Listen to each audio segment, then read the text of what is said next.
Good morning, my Real News Media TV family. Thank you so much for tuning in this morning, and I'm wishing for everyone a wonderful and a productive day. And in the news this morning for February 20, 2024, mother of teen who fell from campaign bus speaks of falling tragedy. The mother of 15-year-old Lamar Gray, who died during a campaign event for the People's National Party on Sunday, has sought to clear the air surrounding the incident. Lamar fell from a moving vehicle about 5:15 p.m. as the motorcade was passing through the Southborough Division in Portmore, St. Catherine. The teen's mother, Andrea, said she was on the bus with her son when the incident occurred. On the bus when I with him dey on the door, I say, MJ, come off at the door. Till me talk to him, till me and him sit down. When the rest of them run off, I bust him run off. Like, if me did say something to him, he may come back or I go dry him, but come like me can't say nothing to him. I want to say something to him and me can't say nothing to him. So I go back on the other bus now and I saw me hear them and say somebody drop off and me just know say him. But I just say it go, because some people say him shouldn't depend on the bus. And I see young baby depend politics bus. So that could have happened to anybody and I just life. Just feel really down, but just I go and hold it because I know I'm strong. Because them ever tell me I'm strong. He never tell me to. Meanwhile, PNP President Mark Golding and other members of the party visited with the family on Monday to offer support. Mr. Golding said that the party is in a state of shock and sadness following the incident. He urged the campaigners to calm down and not to take any unnecessary risk on the road. Think about your own safety and the safety of others. I just wanted to come and show my respects and express my condolences to the family here in Gulf, and to say to each and every one, the campaign is not over, and there will be other situations where we're driving around, and just encourage everybody just to calm down and not to take any unnecessary risks on the road. Think about your own safety and the safety of others. It's just a very, very sad day for me personally, and obviously for the family, to have lost this fine young man who I gather was a very enthusiastic supporter of our party. Common law wife of murder accused arrested allegedly for attempting to smuggle contraband into police lockup. The pregnant common law partner of a man accused of killing a paralegal, Sandra Risden, was arrested and charged on Monday, allegedly for attempting to smuggle contraband into a police lockup. It is being reported that the woman, Karina Clark, brought the food to the man, but it is alleged that during a routine check of the container, a second container was found attached to the one with the food. The police say the second container had 2 cell phones, a lighter, tobacco, and a small quantity of ganja. Ms. Clark remains in police custody. Her common-law husband, 30-year-old Audra Russell, otherwise called Jerry Stunts, was arrested and charged for the murder of 63-year-old Sandra Risden on January 18. Man killed in crash involving police in St. Elizabeth. 1 man is dead and 5 others, including 2 police officers, are receiving treatment at hospital following a motor vehicle collision on the Lacovia Main Road in St. Elizabeth sometime after 2 p.m. Monday. The deceased is 36-year-old Ryan Forbes, a farmer of Brampton. Acting Superintendent Coleridge Minto, head of the St. Elizabeth Police Division, said the police were in pursuit of a vehicle when the deadly collision occurred.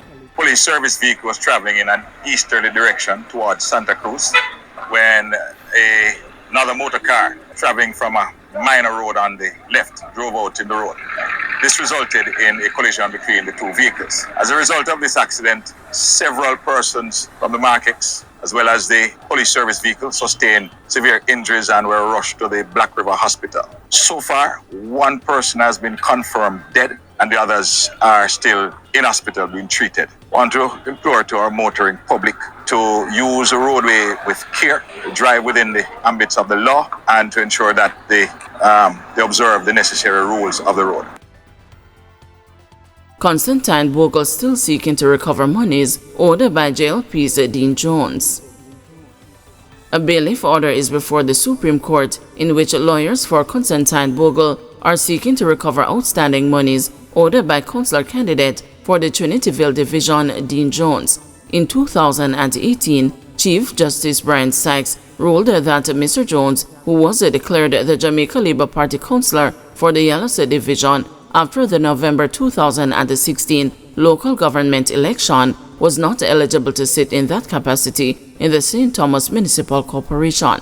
Mr. Bogle, who ran on the People's National Party's ticket against Mr. Jones in the Yallow Division in the 2016 polls, had filed an election petition challenging the decision to install Mr. Jones as a councillor. Justice Sykes ruled that Mr. Jones was employed as a civil servant at the time of his election as a councillor, which was not allowed under the laws governing the polls.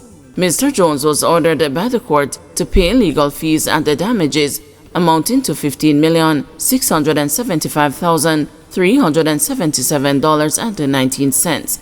According to one of Mr. Bogle's attorneys, Bertha Samuels, 4 years after the 2020 court order, the majority of the money has not been paid.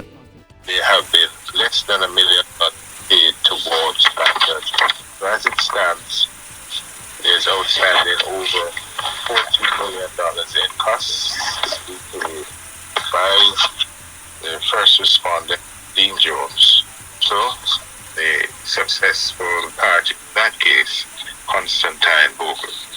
This issue of the outstanding amount in a past case is a separate issue from his eligibility to become nominated as a local government representative. It has nothing to do with the current local government election. Once he's qualified, and I can't say whether he's not or he is, but once he's qualified, he can go forward and become a candidate.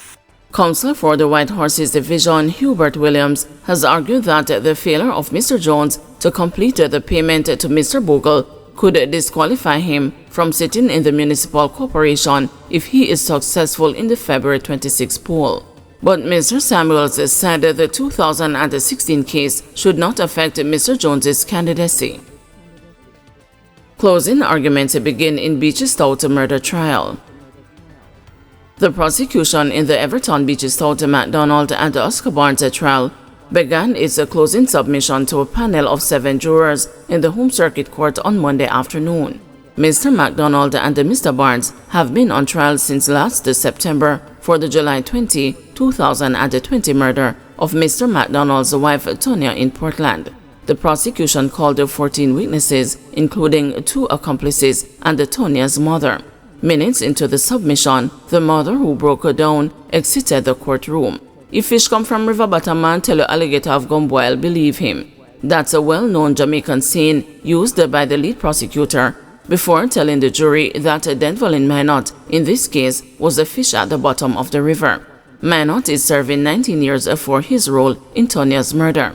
The prosecutor explained to the jury that Minot was the one who arranged for Mr. Barnes to meet in Port Antonio and for Tonya to pick them up under the guise that they were going to purchase illegal guns. Earlier in the trial, Minot, otherwise called Boblo, told the court that Tonya wanted to purchase an illegal firearm to avenge her father's death. Highlighting areas important to the prosecution, the prosecutor zeroed in on Mr. MacDonald's behavior the morning after his wife was killed. One of the witnesses had testified that the morning after Tonya was killed, it was business as usual. The witness told the court that Mr. MacDonald accused Tonya of stealing over $30 million and instructed him to return his mother-in-law's car. The prosecutor asked the jurors, how do you find his behavior as a man who lost his wife the day before? The prosecutor reminded the jurors that there was a question about the level of trust between Minot and the first witness. The jury was reminded about the intricate planning that took place before Tonya was killed. The prosecution told the court that Mr. MacDonald ordered Tonya's death because he believed his wife was cheating. Noting that multiple witnesses testified that Mr. MacDonald told them that his wife was cheating, the prosecution said the evidence supports Minot's testimony. The prosecutor asked the jurors to imagine what Jamaica would be like if everybody will get a little bun kill their partner. The prosecutor also questioned, even if she was cheating, does it mean that she should have lost her life? It is a matter for you. The prosecutor also narrowed in on the secretly recorded conversations. Prior to Monday's adjournment, the prosecution told the jury that it has brought sufficient evidence that Mr. McDonald ordered the man not to kill his wife. The prosecution is to continue its closing argument today.